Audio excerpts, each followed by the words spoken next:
शंखनादहून आरती चालू झालेली होती आणि आपण आरती ऐकू थोडीशी।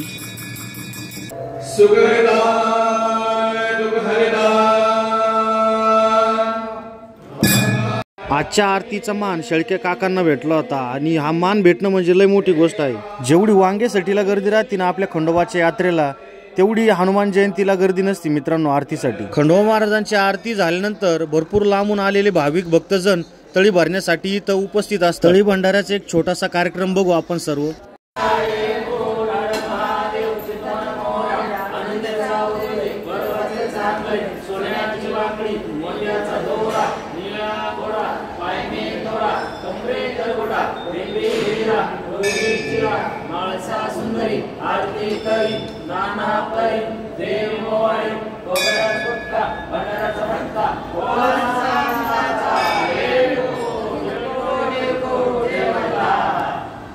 आणि एक काका इकडे मागे तीर्थ वाटीत होते, मग आपण पण तीर्थाचा लाभ घेतला। खंडोबा महाराजांचं दर्शन झालं, आरती झाली, इथलं सगळं झालं आपलं। आता आपल्याला जायचं होतं हनुमान मंदिरामध्ये, कारण की आज हनुमान जयंती निमित्त आपल्याला तिथं तर जावंच लागेल। हनुमान मंदिरामध्ये गेल्यावर कळलं आपल्या गावातले वारकरी संप्रदाय हनुमान जन्माचं भजन गात होते।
मंदिरामध्ये येणाऱ्या भाविक भक्तजनांसाठी प्रसाद तयार करायचं काम चालू होतं।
मनाला एक थोडंसं दुःख झालं, कारण आपण 10-1 वर्ष जर मागे जाऊन बघितलं तर या मंदिरामध्ये हनुमान जयंतीच्या दिवशी भरपूर गर्दी असायची आणि आता तीच गर्दी बघितली तर काहीच संख्या नाहीये मित्रांनो।